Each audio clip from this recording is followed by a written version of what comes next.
Hey, ici Chaton Sauvage, j'espère que vous allez bien. On se retrouve aujourd'hui pour la première vidéo de l'année 2024 et d'ailleurs je voulais vous souhaiter une bonne année 2024. J'espère que ce que vous souhaitez arrivera, j'espère que la santé sera là aussi parce que c'est mine de rien le plus important. Et puis voilà, on va commencer. Donc pour cette première vidéo de l'année, j'avais envie de faire une FAQ, donc une foire aux questions. Je vous avais demandé sur Instagram de me poser vos questions, donc j'ai eu 10 questions. Elles sont dans mon petit carnet et puis c'est parti, je vais y répondre. Alors, première question, qu'est-ce que tu aimes regarder sur YouTube? J'aime beaucoup cette question. Alors, j'aime bien toutes les questions qu'on m'a posées. Clairement, je les ai toutes trouvées intéressantes et j'ai très très hâte d'y répondre. Donc voilà, j'aime beaucoup cette question parce que ça permet un petit peu de voir la personnalité de la personne. Je trouve que ce qu'on peut regarder sur Internet nous définit assez bien. Du coup, je vais vous donner les thèmes que j'aime bien regarder sur YouTube et quelques noms associés à ces thèmes. Pour répondre à cette question, j'ai mis 5 thèmes principaux. C'est vraiment les choses que je regarde le plus sur YouTube, donc je ne me suis pas étalée dans les autres domaines, mais voilà les 5 principaux, ceux que vraiment j'ai envie de regarder. Alors en premier lieu, il y a le véganisme, donc ça, c'est pas une surprise, hein, si vous me connaissez, vous le savez, je suis végane depuis presque 10 ans maintenant, donc voilà, c'est un petit peu c'est mon quotidien, c'est ma vie, c'est vraiment super important pour moi. Donc j'aime bien suivre des personnes qui le sont. Je vais pas forcément regarder que des chaînes de cuisine parce que c'est quelque chose qui pour le coup, me lasse assez vite. D'autant plus que je reproduis très très très rarement les recettes que je vois sur internet. Donc dit-elle, celle qui a un blog culinaire, hein, voilà. Mais du coup, dans le véganisme, je suis plus dans le mode de vie, vraiment pas que la cuisine, l'ensemble du mode de vie vegan, mais également voilà, ce que la personne fait au quotidien, ce qu'elle aime, etc. Ça m'intéresse vraiment. Et donc, j'ai deux noms à vous citer par rapport aux chaînes sur le véganisme. La première étant la chaîne de Sébastien Cardinal. J'adore ce qu'il fait, j'adore ce qu'il fait. Ça fait quelques années maintenant que je le suis, ça fait 2 ans que je le suis assidûment, je loupe aucune vidéo et j'aime beaucoup son concept de journal d'un vegan. Alors si vous ne connaissez pas, je vous mettrai le lien dans la barre d'infos, c'est vraiment bien ce qu'il fait. En fait, il filme toute la semaine, il filme des petites parties de ce qu'il fait. Ça va être une visite dans un restaurant, donc il habite Paris, alors forcément les restaurants vegan, il y en a quand même pas mal. Il va aussi faire la petite recette de la semaine. Euh, il va parler de séries, de musique, de films. Il va vraiment parler de plein de choses. S'il voyage, il nous emmène avec nous. Enfin, c'est vraiment une chaîne qui comporte plein de sujets. Et même si moi, des fois, quand il parle de musique, ça m'intéresse pas forcément, je me retrouve dans le reste, dans ce qu'il parle. Donc il y a toujours quelque chose dans sa grande vidéo de la semaine, parce que c'est des vidéos qui durent parfois 1 heure. Je me retrouve toujours dans ce qu'il fait. Et puis c'est quelqu'un qui a l'air super gentil et voilà, j'espère un jour le rencontrer. Donc voilà, Sébastien Cardinal, je vous invite à aller voir. Il a également sorti plusieurs livres de recettes. Donc voilà, pareil, je vous invite à aller checker ça. Et la deuxième personne, il s'agit de Marie Sweet and Sour, que je suis depuis un peu plus d'1 an maintenant. Et pareil, je regarde toutes ses vidéos, j'en loupe aucune. J'adore ses vlogs.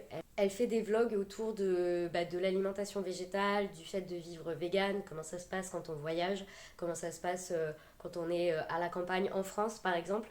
Et j'aime beaucoup son approche qui est frais, c'est positif. Hein, vraiment, j'aime beaucoup et je pense que c'est avec ce genre de contenu-là qu'on peut sensibiliser les gens. Et voilà, enfin, Marie Sweet and Sour, pareil, j'aimerais trop la rencontrer un jour. Ensuite, un autre domaine qui n'a rien à voir avec le véganisme, excusez-moi mon accent, c'est le true crime. Donc le fait de parler d'affaires criminelles, de disparitions, de meurtres, etc. Ça, c'est un truc qui me passionne. À une époque, j'adorais regarder les reportages qu'il y avait à la télé. J'aimais bien Pierre Bellemare quand il parlait d'enquête criminelle. C'était vraiment j'ai adoré faire ça, je pouvais passer des après-midi entières à regarder ce genre de trucs. Et un jour, je suis tombée sur la chaîne de Victoria Charlton. Alors pour moi, Victoria Charlton, c'est vraiment la reine dans ce domaine. Ça a été une des premières à en parler. Depuis, il y a beaucoup de chaînes qui ont commencé à en parler. Mais Victoria Charlton, voilà, je la trouve hyper respectueuse. Elle a vraiment une pensée pour les victimes. Et c'est pas juste pour cliquer et avoir des vues et tout ça, c'est vraiment dans le respect. Et là, en plus, de plus en plus, elle se spécialise, entre guillemets, dans les disparitions Donc elle fait beaucoup de vidéos sur des personnes disparues en espérant qu'on les retrouve, en espérant qu'il y ait des indices et tout ça. Donc voilà, moi j'aime beaucoup son approche qui est humaine en fait et empathique parce que c'est pas toujours le cas, surtout sur YouTube.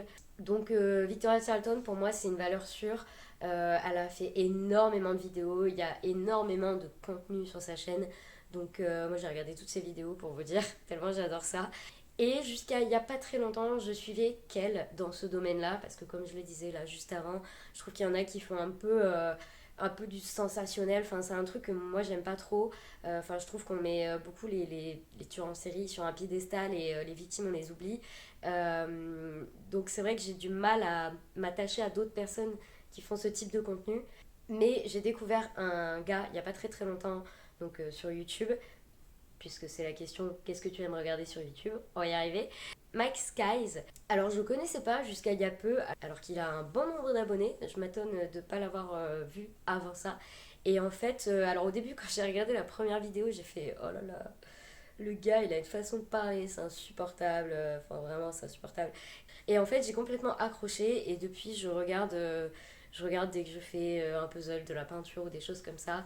Bon alors est-ce que c'est de la méditation? Je ne sais pas parce que ça parle quand même d'affaires assez glauques, hein, on va pas se mentir. Et du coup voilà pour sa chaîne, donc je l'ai découverte il y a vraiment pas très très longtemps, ça fait 2 semaines. Donc c'est tout récent. Il y a pas mal de vidéos aussi, je crois qu'il en a plus de 250. Donc voilà, lui j'aime beaucoup. On verra bien si après je continue à le suivre, mais je pense que oui, parce que je trouve qu'il a encore une. Alors il a une approche un peu plus sensationnelle quand même, notamment avec les miniatures. Les miniatures sont un peu.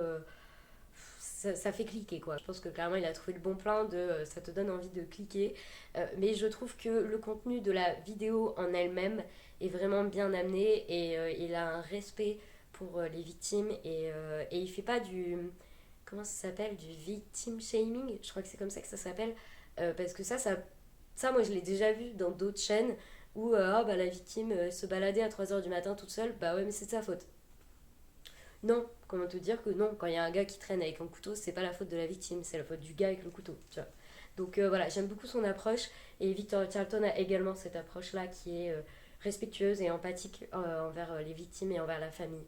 Donc voilà pour cette catégorie-là. Alors ensuite, je suis fan d'archéologie et d'histoire, et ce depuis très très longtemps. Alors, pas toutes les périodes de l'histoire. Je me souviens qu'au collège, il y avait des périodes qu'on étudiait où j'adorais ça. Je me souviens, l'Égypte antique notamment, c'était vraiment une période que j'adorais. Et à l'inverse, les périodes un peu type Seconde Guerre mondiale et tout, j'ai jamais accroché. Et du coup, par rapport à ça, j'ai 2 chaînes dont j'aimerais vous parler. Donc la première, c'est Revue du Monde de Charlie Danger. Donc ça fait, pareil, ça doit faire 7 ans que je regarde cette chaîne. J'adore son contenu. Il n'y a pas beaucoup de vidéos qui sortent parce que c'est vraiment un travail de fourmi. Elle enquête sur des sujets, enfin c'est vraiment super intéressant. Et en plus d'avoir une partie sur l'histoire, on a aussi des petites blagues, des petits trucs comme ça. Et c'est vraiment. Bah, ça change des manuels d'histoire qu'on pouvait avoir au collège où finalement rien n'est drôle et l'info elle rentre là et elle ressort là. Là, je trouve que dans ces vidéos-là, on retient beaucoup plus facilement certaines choses parce que la manière dont c'est raconté, bah, ça donne envie en fait, tout simplement. Et la deuxième chaîne, alors c'est un petit peu plus récent, ça doit faire à peu près 3 ans, c'est la chaîne de Manon Bril, c'est une autre histoire. Là aussi sur l'histoire. Alors quand je parle d'histoire, c'est pas que ce qu'on a vu dans les livres d'histoire. Là c'est aussi par exemple qui était la première femme espionne. Dans le cas de ces 2 chaînes-là, souvent il y a un petit point d'honneur qui est fait par rapport aux femmes qui ont marqué l'histoire parce qu'elles ont tendance à être un petit peu oubliées, un petit peu beaucoup même. Donc voilà, ces 2 chaînes-là, je vous invite à regarder, à y jeter un œil si l'archéologie, l'histoire, sur ce qui s'est passé bah, par le passé vous intéresse. Ensuite, il y a une autre catégorie. Je disais au début de la question que cette question-là permettait de voir un petit peu ce qui nous plaît, quels sont nos centres d'intérêt et tout. Là, on est en plein dedans, puisque je pense que vous ne soupçonnez pas cette partie de moi-même. Je m'intéresse beaucoup à tout ce qui est mode, luxe et histoire de la mode. Alors, sans pour autant être consommatrice de tout ça, ça je tiens quand même à le préciser. Je le précise parce que c'est vrai que je parle beaucoup de seconde main, d'acheter sans être trop dans de la surconsommation, etc. Et la mode, pour le coup, bah, c'est un peu l'inverse de tout ça. J'ai vraiment un attrait à la créativité en fait, et qui se passe sur les défilés de haute couture par exemple, tout ce qui est tapis rouge, etc. C'est quelque chose qui m'intéresse beaucoup. Et du coup, l'histoire sur le luxe, la mode, etc., c'est quelque chose qui m'intéresse. Donc voilà, même si je suis pas consommatrice, même si j'achète pas des marques de luxe ou même des marques lambda et que j'achète pas du neuf par exemple, ou très très très peu, j'aime bien suivre tout le côté créatif et suivre les designers, etc. Ça, c'est quelque chose qui m'intéresse. Et du coup, au niveau de la chaîne YouTube, je vous invite à regarder la chaîne de Charlotte Pouget qui parle de luxe et d'histoire de la mode et de défilés, de choses comme ça. Et dernière catégorie, alors à une époque j'aimais bien lire tout ce qui était magazine un peu people. J'ai arrêté avec le temps parce que c'était, et pour moi ce sont des torchons. Voilà, c'est pas respectueux de la vie des célébrités, c'est des remarques complètement abusées et qui ne devraient même pas avoir lieu. Et je pense que ce genre de magazine entretient carrément tout ce qui est body shaming et tout ça. Donc voilà, j'ai arrêté de le faire. En revanche, sur YouTube, j'ai trouvé deux chaînes sur justement les gossips, en fait. Les célébrités, sur les carrières, les couples, les tout ça. Enfin, moi, ça m'intéresse. C'est un truc, voilà, ça m'intéresse. J'ai trouvé deux personnes qui sont respectueuses, qui ne jugent pas, qui n'ont pas de commentaires déplacés, qui ne vont pas s'en prendre à une célébrité sous prétexte que la célébrité, elle est célèbre. C'est vraiment juste dans le respect. Il y a la chaîne Sa Giovanna avec ses gilets d'été, donc c'est un concept qu'elle a lancé. Je trouve ça super intéressant d'ailleurs. Et du coup, cette chaîne est tenue par Giovanna, qui a à peu près mon âge, je crois. On a peut-être un an ou deux d'écart. Et voilà, j'aime beaucoup l'approche qu'elle a. Et elle n'hésite pas à donner son avis quand vraiment les gens vont beaucoup trop loin, notamment sur les critiques physiques. Et la deuxième chaîne, il s'agit de Gossip Gloss.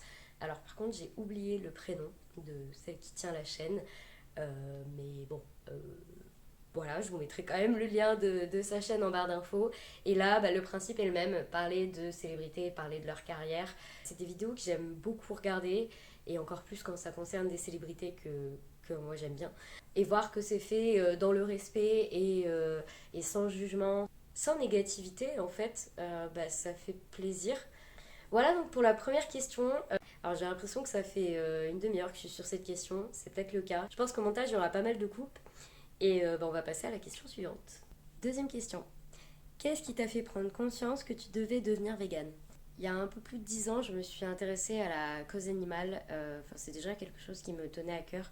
J'étais déjà contre plein de choses, la chasse, la corrida, tout ça.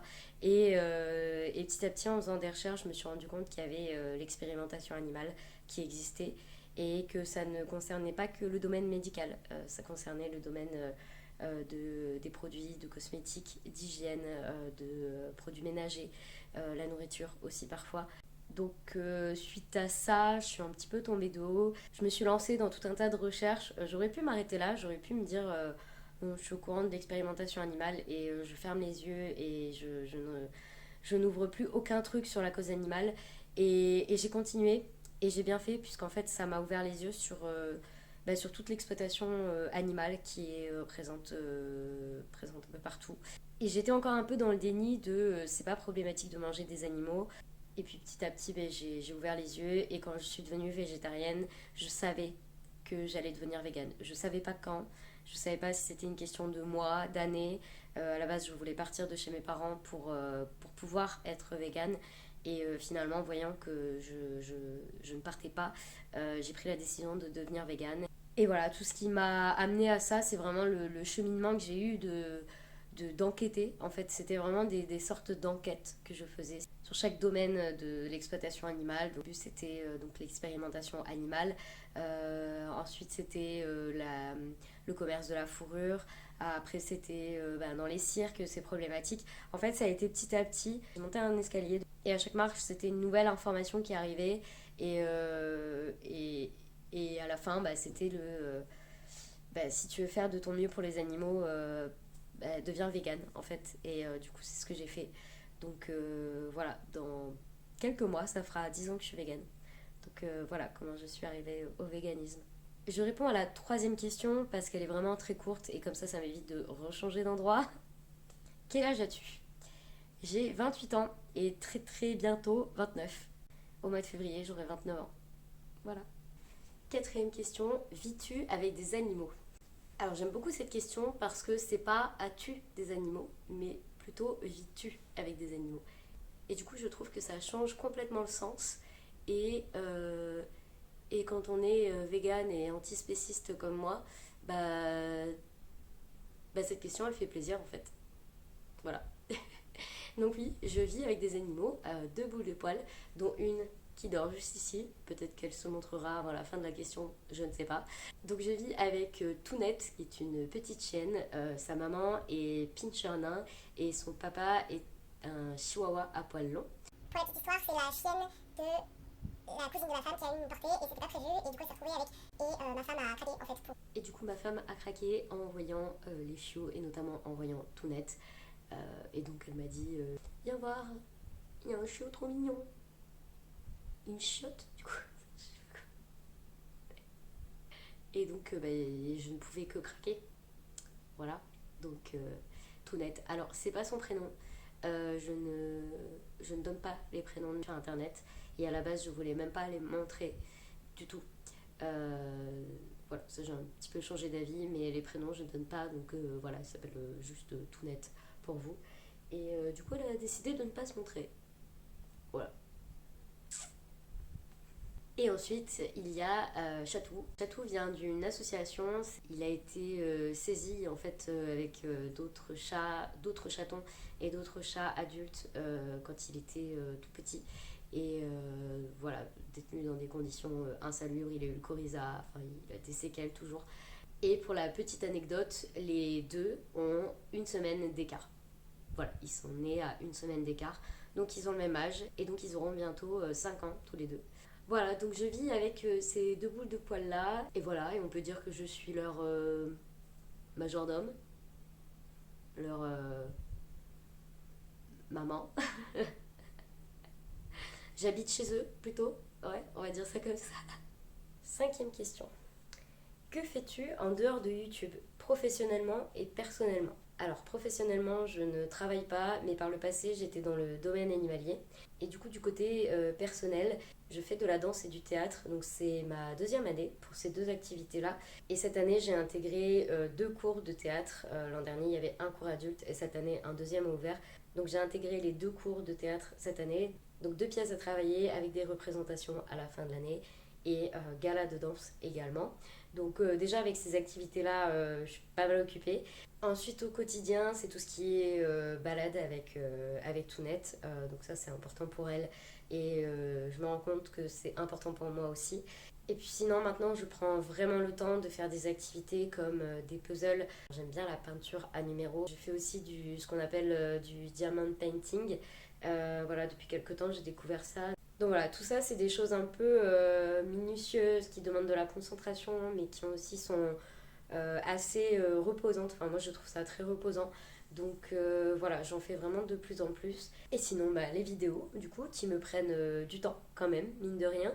Surtout là, avec la reprise. Et après, généralement, le soir, c'est tout ce qui est un peu film, série, tout ça. Et des fois, des jeux de Xbox 360. Voilà ce que j'aime faire personnellement. Je suis pas très sortie, je préfère rester, j'ai envie de dire, au chaud chez moi, mais oui, c'est un peu l'idée. Voilà, j'aime bien sortir de temps en temps, mais je suis pas du tout du style à sortir tous les vendredis et samedis soirs avec des potes. C'est pas mon truc. Donc voilà, j'aime bien, mais quelques fois dans l'année ça me va et pas plus. Voilà. Sixième question. Quel est ton plus grand rêve? Oh, j'ai l'impression d'être à Miss France. Quel est votre rêve? Moi, je veux la paix dans le monde. Ah. En vrai, la paix dans le monde, bah, ça serait cool, quand même. Alors, je vais diviser ça en deux catégories. La catégorie globale de la vie dans le monde, tout ça, ce que j'aimerais. et d'un point de vue perso. Parce que c'est pour moi deux choses complètement différentes. Du coup, mon plus grand rêve, ça serait... c'est toujours un peu compliqué d'en choisir qu'un. Évidemment, ça dépend de ce qui nous tient à cœur dans la vie. Je vais donner une réponse qui permet d'englober plein de causes qui me tiennent à cœur. Et du coup, je dirais d'effacer les injustices et les inégalités. Voilà, donc ça, ça englobe tout ce qui me tient à cœur, la cause animale, le féminisme, les minorités qui se font littéralement taper dessus de tous les côtés. Et ouais, j'aimerais que l'exploitation animale prenne fin, en fait, parce que je pense que c'est la clé d'énormément de choses. On se permet tellement, tellement de choses envers les animaux que la société elle peut pas être saine. Il y a une phrase qui, alors elle me vient pas en entier et je sais pas qui l'a dite, et globalement la société va peut-être mal parce que on s'en prend aux plus faibles que nous, c'est-à-dire les animaux, et que du coup en les traitant comme si c'était des moins que rien, ça se répercute sur tout le reste, sur les minorités. Par minorité, j'entends les personnes handicapées, les personnes de la communauté LGBT, les personnes racisées, les enfants, etc. etc.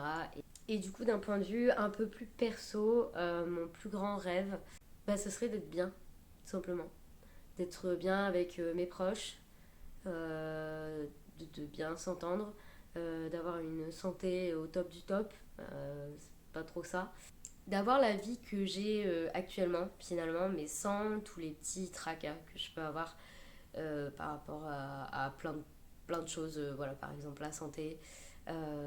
Sans toutes ces choses-là, voilà, ça serait mon rêve d'avoir une vie comme j'ai actuellement. Je cherche pas à faire le tour du monde, je cherche pas. Enfin, c'est en lien avec une autre question qui viendra plus tard.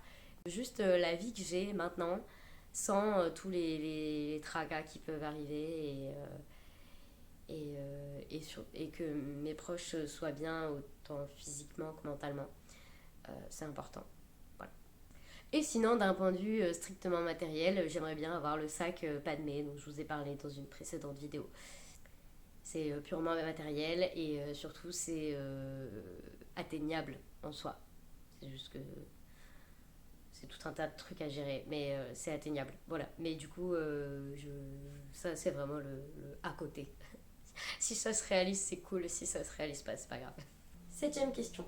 Comment sensibiliser son entourage au véganisme de façon efficace?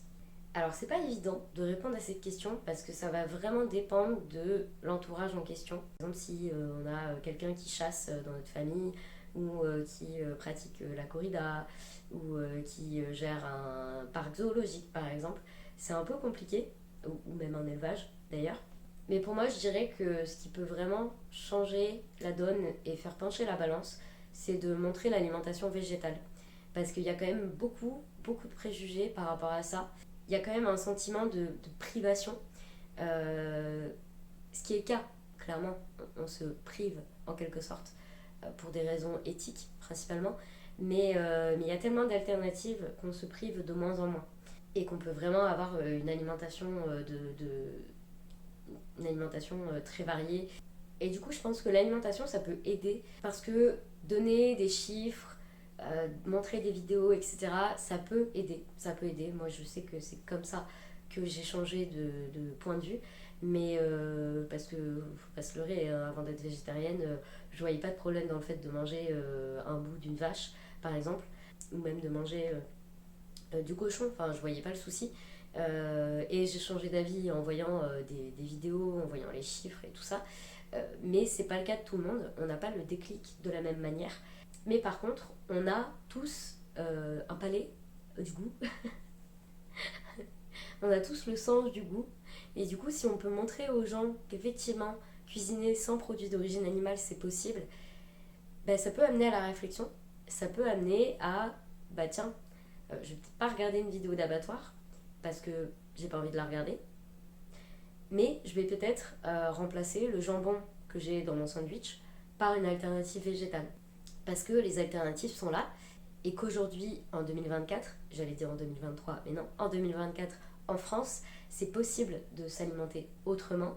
Et même si au début, il faut faire quelques concessions, les alternatives sont tellement nombreuses et de plus en plus disponibles que finalement, ce sentiment de privation ne dure pas très très longtemps.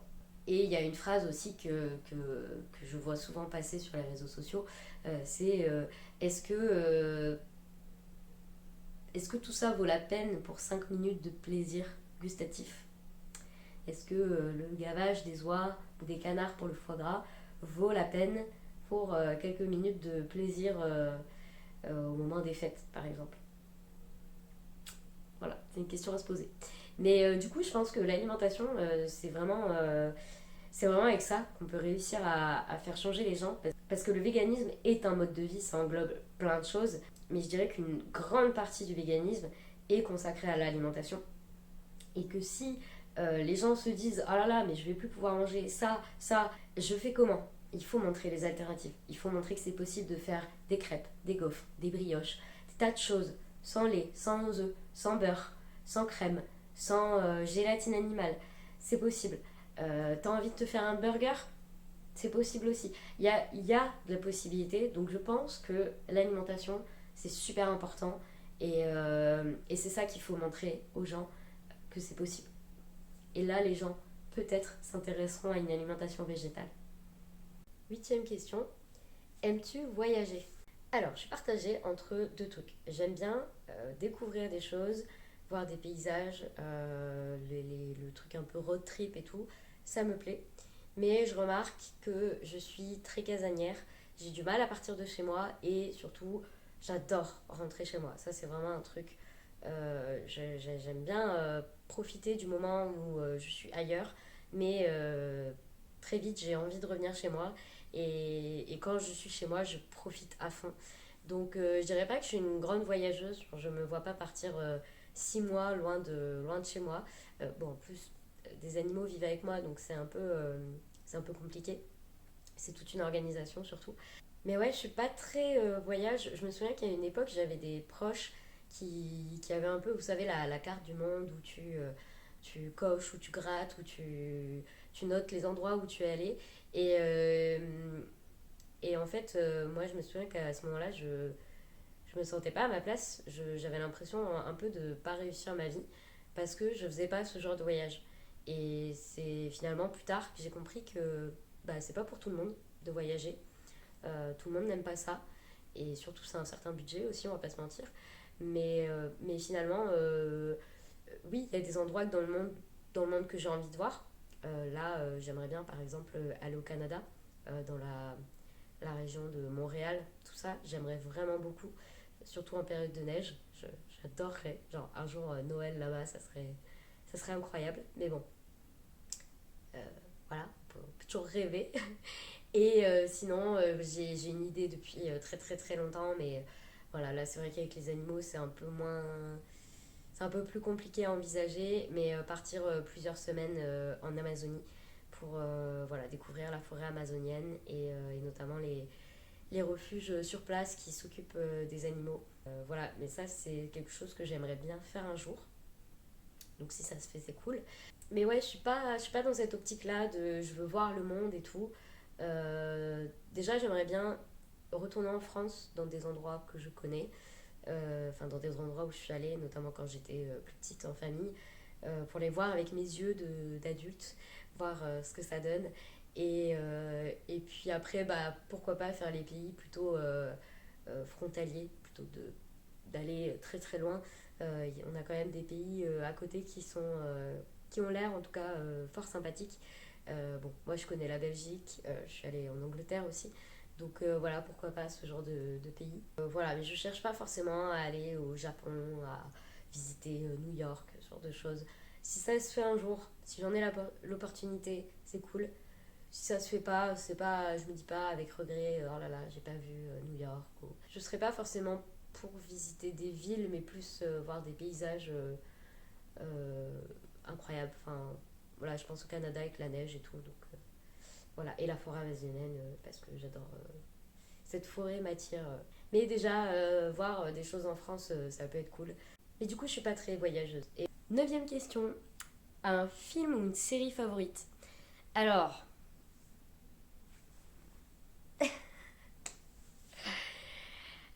c'est très compliqué de choisir un film et une série parce que c'est très compliqué pour moi. Donc ce que je vais faire, c'est que je vais tricher un petit peu.